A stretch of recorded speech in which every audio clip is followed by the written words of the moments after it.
কুষ্টিয়া শহরটা রাতের আঁধারে কিন্তু ভীষণ ভালো লাগে, কেননা রাস্তাটা যে সুন্দর করে করেছে, গাছ লাগিয়েছে, তো খুবই ভালো লাগে। তো হ্যালো এভরিওয়ান, আসসালামু আলাইকুম। আশা করি সবাই ভালো আছেন। আমি আলহামদুলিল্লাহ ভালো আছি। চলে আসলাম নতুন একটা ভিডিও নিয়ে। তো অনেক দিন আমি সিম্বাকে নিয়ে বের হই না। সিম্বা রিক্সা করে ঘুরতে কিন্তু ভীষণ পছন্দ করে। তো দেখুন, আমি আমার ছেলে এবং সিম্বাকে নিয়ে বের হলাম। পাশেরটা সবাই এবার কমেন্টে জিজ্ঞেস করবে এটা কে, এটা কে। এটা হচ্ছে আমার ছেলে। আমার এক ছেলে এক মেয়ে, সবাই জানেন। তো ফার্স্টে চলে আসছিলাম আমি স্বপ্নতে। আসার পরে দেখি আমার পরিচিত একটা আপু দাঁড়িয়ে আছে এবং তার মেয়ে। তো আসলে সিম্বাকে আদর করছিল। সিম্বা যে একটু লাজুক লাজুক ছিল, মানে ম্যাক্সিমাম লোকই বাইরে গেলে আদর করে, সবাই ওকে খুব পছন্দ করে, ভালোবাসে। আর অনেক দোকানদার তো ওকে খুব ভালো করেই চেনে। তো যাই হোক, আমরা রাস্তায় একটু গল্প করছিলাম, দেন স্বপ্ন থেকে সব কিছু কেনাকাটা শেষ করে, মানে যেটুকু নিয়েছিলাম, দুই একটা জিনিস, বেশি কিছু নেয়ার ছিল না, তো বের উঠে পড়লাম। তো আজকে এখন যাব হচ্ছে সিম্বার জন্য, যেহেতু রিক্সা করে ঘুরবো, তো তার জন্য চলে আসলাম যে একটু বঙ্গবন্ধুতে, যে সিম্বার জন্য একটা কলার বানাবো। আর ওর যে কলারগুলো এর আগে আমি পরিয়েছি, বা এগুলা কিন্তু আমি নিজে হাতে বানিয়েছি।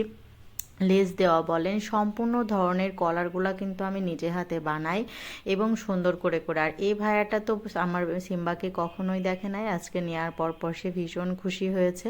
বলছে যে আমি এরকম আজকে মেম সাহেবকে নিয়ে চলে আসছেন আমার এখানে, খুব ভালো লাগলো একটু দেখে। ওনার শুধু কলার বানানোতেই হেল্প করি, বাট ওনাকে আসলে দেখা হয় না।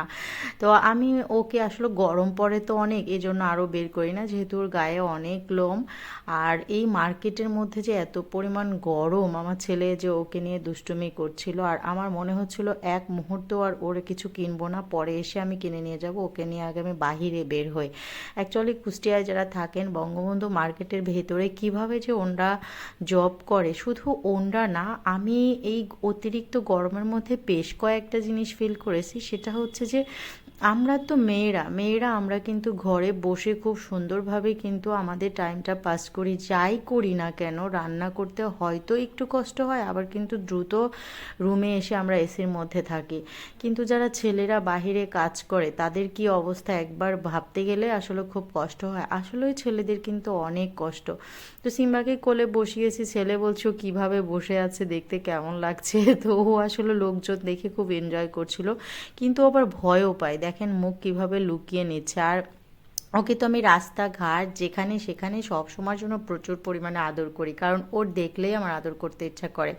তো এই দিনটা আসলে ওকে নিয়ে আমি মাঝে মাঝেই ঘুরতে বের হই, বাট অতিরিক্ত গরম পড়লে বের হই না। আর এই দিনটা কিন্তু হালকা বৃষ্টি ছিল, যার জন্য আবহাওয়াটাও খুব সুন্দর ছিল, আর আসলে ঘোরাটাও খুব ভালো লেগেছিল। আর রিক্সাতে ঘুরতে যে সিম্বা কি পছন্দ করে।